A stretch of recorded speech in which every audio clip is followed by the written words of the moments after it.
On n'a pas des gens qui sont assis en train de réfléchir. On n'a que des gens qui sont en train de réfléchir dans les connexions mauvaises, maléfiques pour détruire la nation. Pourquoi on est comme ça? Et ça prend du temps pour réfléchir. C'est comme si vous pensez qu'on vous a bâti Kelibino Congo, on vous a donné tout le temps du monde, vous réfléchissez très lentement. Non. Papa, dans ce monde, dans tout ce qui existe sur la terre, c'est toujours celui qui est le rapide qui gagne. Même au sport, dans tout ce que vous voulez. Si vous êtes rapide, vous allez gagner. Vous êtes rapide dans la natation, vous allez gagner. Vous êtes rapide dans le marathon, vous allez gagner. Dans l'art martiaux, vous êtes rapide. Quand le match finit, on fait le point. Combien tu as donné et combien de fois tu étais rapide, c'est toi qui gagnes. C'est toi qui as attaqué ton ennemi les premiers. Tu vas gagner parce que tu l'as attaqué les premiers. Il faut être rapide en tout. Il faut au fait anticiper. Hey. C'est triste. Vous ne pouvez pas voir un voisin faire une déclaration. Et puis vous pensez que c'est normal. Il y a cet Ougandais ici, un général ougandais, qui fait une déclaration. Vous ne pensez pas que cet homme ici a réfléchi là-dessus? C'est une question. Moi, de la façon que j'ai évolué, quand je vois un général ougandais, faire une déclaration publique en parlant du Congo, directement, j'ai fait une réunion même de 5 personnes. Pourquoi ce général a dit ça? Qu'est-ce qui est en train de se traîner derrière sa tête? Qu'est-ce qu'il pense faire? Suivons ensemble. Eastern DRC, you see, nature abhors a vacuum. And Eastern DRC had a vacuum of state control. And yet, you people are talking about M23 and now idea for me. There's over 130 groups inside the DRC. Yes. Now, in such a situation, you must have, in my view, a stable government in Kinshasa. Yes. With the ability to have a federal government across the rest of the country that therefore have state control to eliminate this vacuum. Voilà, je vais vous aider. Le gars dit ceci. Il dit au Congo démocratique, un général d'une armée d'un pays étranger, il est sur un plateau chez eux. Il commence à parler du Congo, à nous donner les idées de ce qu'on doit faire. C'est ce qu'il dit. Il dit qu'il y a plus de 130 groupes rebelles. La première des questions à poser, est-ce qu'il peut nous nommer les 130 groupes rebelles? Il doit avoir un très bon renseignement qui fait qu'il sait qu'au Congo, nous avons 130 groupes rebelles. Kagame parlait de 120, lui parle de 130.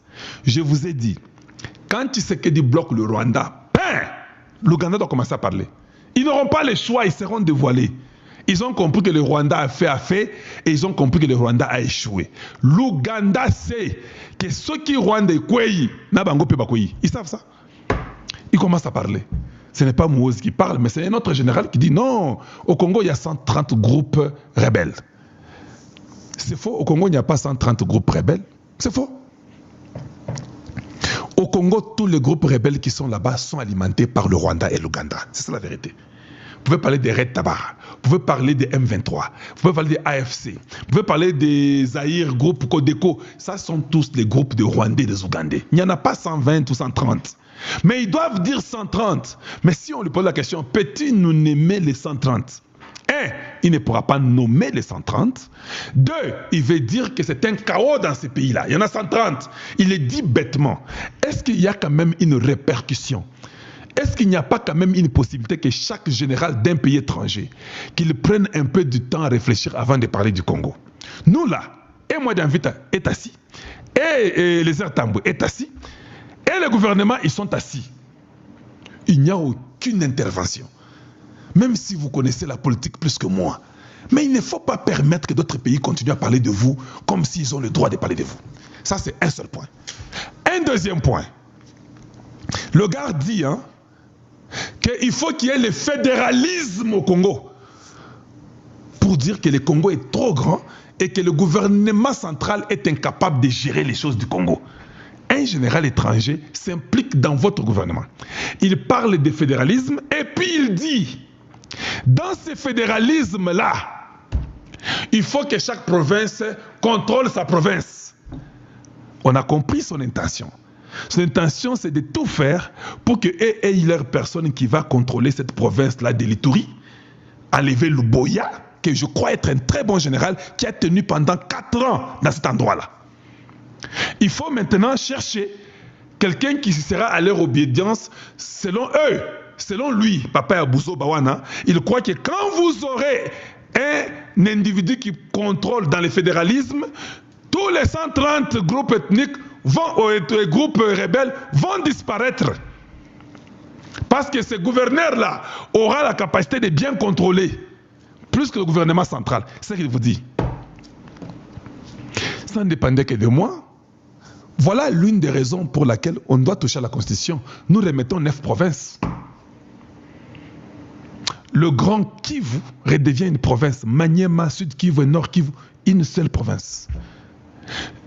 La province orientale, ça devient seulement la plus grande province, les Hauts-Congo, une seule province. On remet tout ensemble. On réduit les provinces à 7 ou 9. On nomme un gouverneur militaire qui a l'obédience de Tshisekedi. On les met là-bas.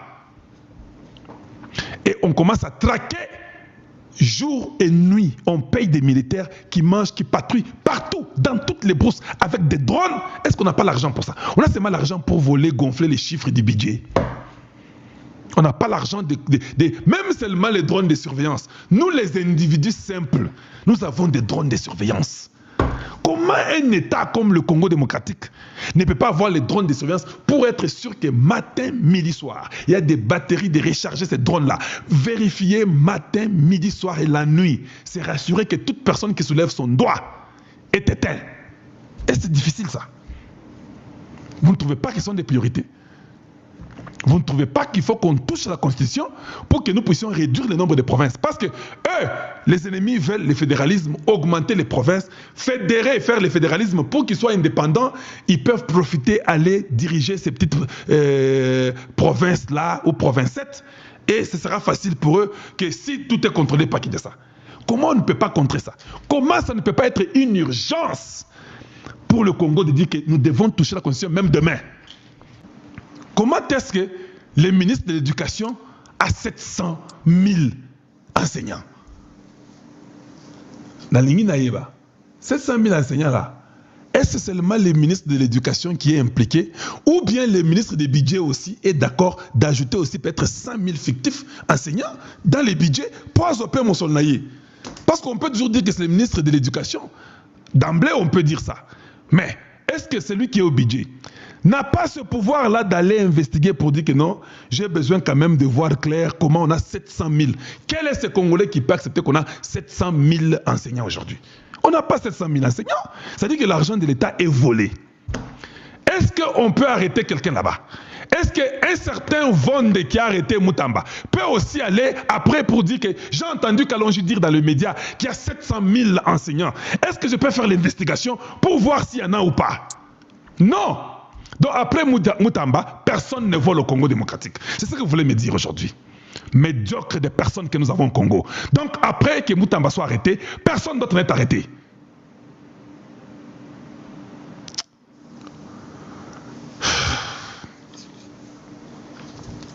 Et voilà. C'est ça, le Congo démocratique. Aux fonctions publiques, ou bien la fonction publique, oh mon Dieu, c'est là où, avec l'IAO, un autre bandit de grand chemin dans l'administration de l'État, comment tout le monde est mécanisé, plus d'argent, on ne sait pas là où ça part, ça vient d'où? Finalement, ce pays n'a pas... Je ne veux pas dire ce que je n'ai pas envie de dire. Donc tout le monde est bandit, tout le monde est voleur financier. Donc on n'a pas des gens sérieux dans ces pays-ci. On n'a pas des gens qui peuvent aider Tshisekedi. C'est pas possible. On réfléchit toujours en retard. La première des choses, c'est l'argent. C'est l'argent. Mais vous volerez combien finalement? Vous voulez combien finalement? On réfléchit toujours en retard. Il y a d'autres choses, même quand les gens m'appellent Kalonji. Oh, j'aime ton raisonnement, c'est très bon. Des fois, j'ai pitié. Je dis, ce que je dis, je n'ai même pas raisonné. Ça, c'est juste normal. Comment les gens pensent que ce que je dis là, c'est un raisonnement très bon et qu'on sort? Or, c'est juste normal. Tout le monde devait comprendre ça. Nous sommes de ces pays-là où nous voulons qu'on fasse tout pour nous. Tout. Non, non, non, non. Même quand les Américains viennent et ils sont vos partenaires, vous attendez maintenant qu'ils fassent tout, vous partez même dormir. Oh, les Américains là, c'est bon, nous sommes avec eux, ils vont nous aider. Oh mon Dieu. Ah, c'est triste avec mon peuple ici, c'est triste. D'accord. Donc vous ne pouvez pas réfléchir. Donc, pour même toucher à la Constitution ici, ça devient toujours, il faut nous faire souffrir. Tous les peuples, tout le monde veut qu'on change. Vous, ça vous prend du temps pour faire ça. Les choses moins intelligentes, ou bien les choses moins importantes, c'est là où nous vous voyons vous atteler matin, midi, soir. Quand on dit seulement qu'il y a un nouveau gouvernement qui arrive, oh mon Dieu, tous les ministres deviennent gentils. Ils commencent à sortir dans les médias. Ils commencent à faire des petites histoires pour montrer que non, voilà. Et tous les petits voyous congolais sont derrière. Voilà celui qui fait l'affaire. C'est celui l'homme qu'il faut. Les soleils nouveaux, c'est celui-ci. Il y a des noms bizarres qu'on donne aux gens. Un ministre qui s'appelle les soleils nouveaux. Mais finalement c'est quoi? Il y a un soleil nouveau ici. Je ne comprends rien. Il y a des histoires stupides comme ça qui se font chez les Congolais. Ce qui est normal et ce qui est clair, qui doit être vérifié, personne n'en tient rigueur, personne n'en fait cas. Je vous ai dit et je vous répète, le Rwanda aime embêter le Congo pour que le Congo n'ait pas le temps de s'organiser. Mais quand les États-Unis vous donnent seulement, même un mois où vous avez la paix que personne ne peut vous toucher, un pays des intelligents, dans un mois là, on peut déjà avoir fait des choses de 5 ans. Il y a la cocaïne, il y a la drogue, il y a minene, lokola Kisman El Chapo, lokola Pablo Escobar, lokola cartel, o bauti koboma na ba américain na Mexique. Bauti koboma ye azalaki na mangando ya 6 mètres Hippolyte Kanambi na kingakati ya koliaka bato pont électrique soki ye alekani pont wana ekangami soki azongi pont wana efongwami na se na bangando koto bazèbre koto balion na se na yango ezalaki na biloko ya mabe réquisition ya 2024 bazwaki biloko na se ya mabele Kanambe abando pese 52 kilo akomi na 42 kilo 20 kilo ekwei kokonda se kokonda structure isa OFAC ya États-Unis d'Amérique bauti kobimisa ba identité ya bato oyo bayaki na infiltration na kati ya mboka na biso Sultani Makenga ezalaka alliance comme na yenze Makenga Emmanuel alliance est Sultani Makenga nya Karukanga Wilingomba nganga uririra karutikanga nyanga uririra alliance Wilingoma semaine oyo nandimite esila Bukavu ezoma ndenge makambu ekende parce que boyeyi ya commandement militaire américain pour l'Afrique, Africom, mais c'est Dagfin Anderson et c'est Azongaki. Kozonga voye et Kosala Mutuluka ya basoda. Ya mindele na kati ya mboka. Tokeba na batu o bavandinye. Bazoluka te mboka ebima na libulu. Ngana sali parmi ba anciens ya combat oyo, combat ya opposition, le même combat au pouvoir. Soukande et bimisaka makambu ya mabe. pour na monguna aswa espace bon analyser binomoko est-ce que bozoyo kaba parole ya Martin Fayoul azolo baté avant di kimia est-ce que bozoyo kalisusu biloba loba ya tata oyo ya Kingabwa Michael Johnson au Congo monsieur Carolite monsieur Mekako monsieur Deyer monsieur Jarib Kimia Ekoti akei na Bruxelles bavai na Louis Michel afongoli documento ateko bandana be tina zent même ye moko rendex alobi excuse-moi mon frère pusana motuana asa monstre politique a neutraliser nga mundele na komi mwindu na posote me na makanisi yende akomi mundele na posote na mayele ndasa wana akoumela koleka umela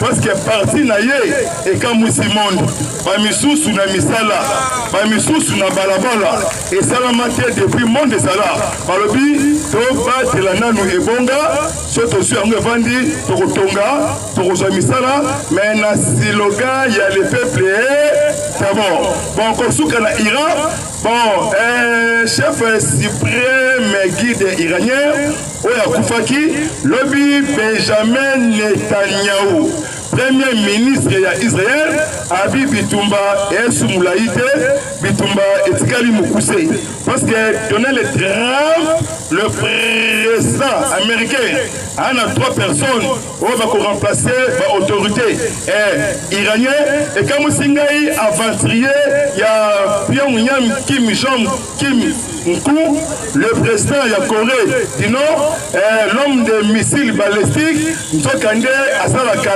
théâtre jour il y a événement benga qui est téléphone soit c'était soit milou même un président chinois Vladimir Poutine yena mbetu na téléphone awa bengi atali boy excuse-moi katuka parce que dans la pogi mwana yamba ezati bengi presse chinois lobby nini lisusu balobi États-Unis abandi na tongo lelo ba bombarder base logistique ya munene lelo ya Iran semaine oyo kuna peuple iranien asepeli ndenge baosuka kunzi ya sika bon biso awa bitumba ekotati parce que to bundi koleka tous les pays du monde bongo te non bongo te donc to battre le pouvoir oyo ti mokolo Yesu akosonga ndenge ba chrétien balobaka tiseke na sali wana na tete ya Congo tina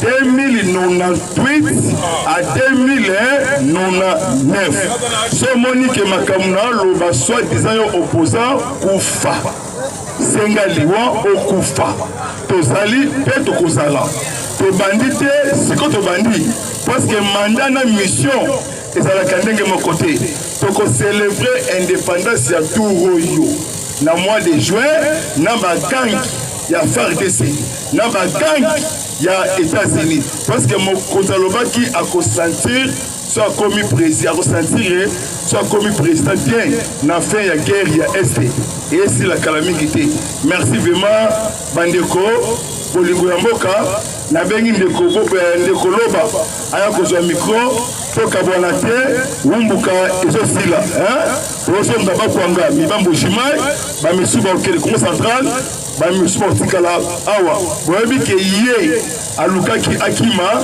asedegisaki comme mwasi basongisi na baservice parce que kombo na ye nalobi ye te nalobi ye nalobi ye nalobi te ye te na lettre K na suka V alukaki atapwa basongisi ye na Kinshasa pourquoi liste bimi ya mulai ya batu oyo bafinasaka M23 oyo bapesaka bambongo kala mingi awa te tokolokotaka basaki na mitu moto akima te ekwei moto ekwei M23 tobengana na plus 243 97 360 50 14 WhatsApp na appel Nzambe abatela biso à protéger notre armée, à protéger le couple présidentiel Papa Sefachi, maman c'est maman Denise, première dame de la République. à protéger pe wazalendo lobi mokonzi azalaki awa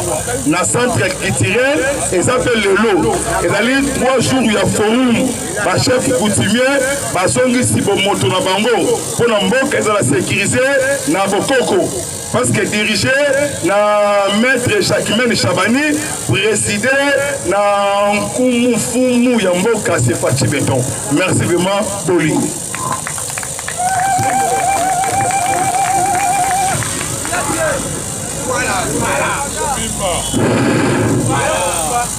Voilà. Bana mboka bana Congo mbote na biso ha. Mbote na biso. Il y a pesa viva. Lelo na yemobi. Na yemobi ba. Parce que lelo matienge za ebeli. Ndenge nazali awa nazali komona te na bandela wapi. Parce que Fachi ali kopesa peuple congolais esengo na ese. Mais cela na yebisa yo. Mokonzi mboka congolais de père et de mère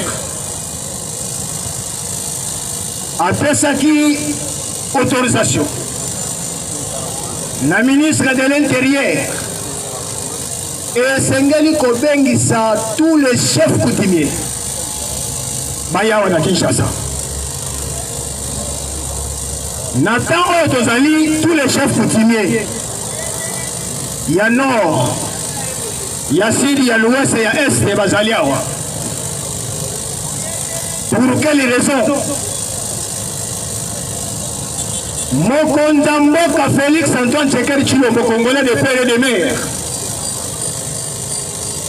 alobi esengeli tous les chefs coutumiers faut koyeba na territoire na groupement na yo oza na combien de territoires soki groupement na yo ezalaka na 2 territoires esengeli koyeba ba territoire wana est-ce que bazali vivre en paix ou pas parce que soki otali lelo mboka na biso bitumba oyo ezali kobundama eza basé na bachef coutumier oyo tobengi les conflits communautaires raison pour laquelle omoni tous les chefs coutumiers oyo bazalaki manipulés et puis ya Emmanuel Ramazani Shadar tous les chefs coutumiers oyo bazalaki manipulés et puis ya Azaïra Soluberwa bazali awa ya tout oyo pouvoir jamais tokoki koka bango lisusu et puis ya bapaya tous les chefs coutumiers esengeli atubela et pas ya président de la République oyo asalaki ndenge atekaki mboka parce que ba chef coutumier belé ba jo voir même pouvoir traditionnel na biso ba pesa ngo et pas ya politique anambi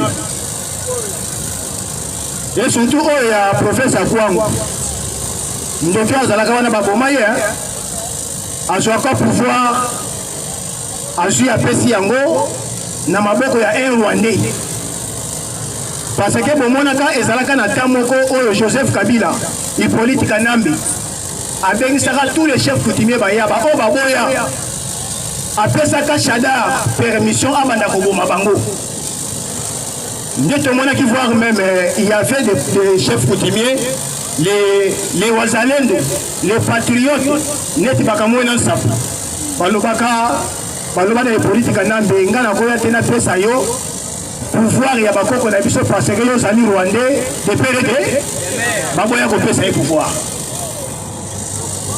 et voilà lelo mokonzi mboka à comprendre que ba chef coutumier bazalaki manipulé ebele basomba bango na régime ya ba Rwandais oyo ekuti koleka et bazawa bazosolola bazali awa soki basilisi kosolola na ministre de l'Intérieur des affaires coutumières mwana mboka Jacquemin Chabani bakokutana na chef de l'État mokonzi mboka pe apesa bango direction nini oyo tokotambola parce que bitumba esili apesa viva nayebisi yo bitumba esili kolota lisusu te guerre Voilà. De Kolanga Congolais, des pères et des mères, Congolais de tate et de maman. Au moins, il fatigue, ça compliqué. Hein? Batebele va négliger qui président Félix. Tant à côté qui n'a pouvoir. Bamona qui est comme ici, bamona qui est comme ici, et Moutouma va y politique. Voir même comment à un niveau que un député à Kabila Joseph Hippolyte Kanambe à l'Assemblée nationale avec un chef de l'État inconscient. Mais le lot, vrai inconscient à mon ami c'est Paul Kagame. Le lot Kagame a l'élite à l'élite. Ma sanction Kitty, hein? Ma sanction et Kitty sont des sanctions américaines. Il y a ce qu'on dit que ma sanction et Kitty n'a pas Kagame. Kagame a mon ami président Félix, comme ici moi na oya bota. Abanda ko manipuler. Aboula qui est comme si Hippolyte Kanambe oya place qui na à la tête de la République démocratique du Congo. Njokande Fachi mwana nkoi. Mwana nkambu. Il est passé vivant. Il est passé vivant. Lobby Tolanda qui n'est pas sanction équitable. Ba sanction ya liboso. Yoka ndenge ba sanction équitable. Tu expliquer en malamu. Pour comprendre que Facha Zalibe. Parce que pour qui kaka ba sanction, ba sanction. Mais yoka ce qu'on ndenge ba sanction équitable. Ba sanction ya liboso équitable. Na kati ya armée ya Paul Kagame armée rwandaise ba sanctionner nando armée eloko ya liboso ba américain basali ba sanctionner nando armée ya Kagame c'est-à-dire ndenge baza wana armée wana na monde entier bazo traiter ngo armée moko oyo ebombaka ba terroriste ebokolaka ba terroriste soki bakelelo na mboka oyo bango bakokende bakende kosomba manduki bakotekela bango te soki bakeye basomba babombi bakotekela bango te soki bakeye basomba bamunition bakotekela bango te soki bakeye basomba badrone bakopesa bango te mais soki Fachi alobi ke atambola mokili mobimba asomba manduki asomba babombi bakosomba bombi bakosomba te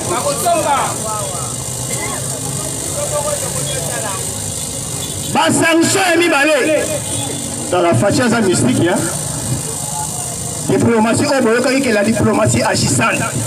N'a mon agent au lobby. Même il y a un douté, na terme autre la diplomatie agissante, il y a président de la République. Mais à partir de la sanction, il y a un lobby. Na lobby, non, façade ça, à partir de la lobby, non, président Félix Yassolo a bota makina ndako politique. Il y a papa et tête c'est que wa mulumba. Akokani na bato oyo bazoganga ganga lelo te na baitandrike bato bazosala la politique à réseaux sociaux. Est-ce que yoka déjà président Félix alobaka mingi? Alobaka mbele te mais soka alobi kaka ata ba discours na ezalaka milai te. Discours à mukuse. Après discours wana okomona etebula le système. Nous avons une deuxième sanction équitable dans ma collaborateur. Il y a Paul Kagame. Ma conseiller Kagame au Bazali na présidence. Parmi ma conseiller, on a 4 et on va citer ma combo. Je suis ma sanction. Ma sanction équitable dans les officiers armés rwandais. Kagame a confité. Il est fait vivant. Na kanisa ke revêt la présidente de la République Maboko Makasi. Bongo nde ba débrouiller na système ya dictateur. Bongo nde ba débrouiller na un dictateur. Nde tomoni lobby. Secrétaire ya trésor américain. Alors bon. Sikoyo to nyati Rwanda ba sanction. Comme to nyati ba sanction, aye ko s'imposer. Alobi na Paul Kagame, alobi na Kagame na Lombango, to peso 24 heures.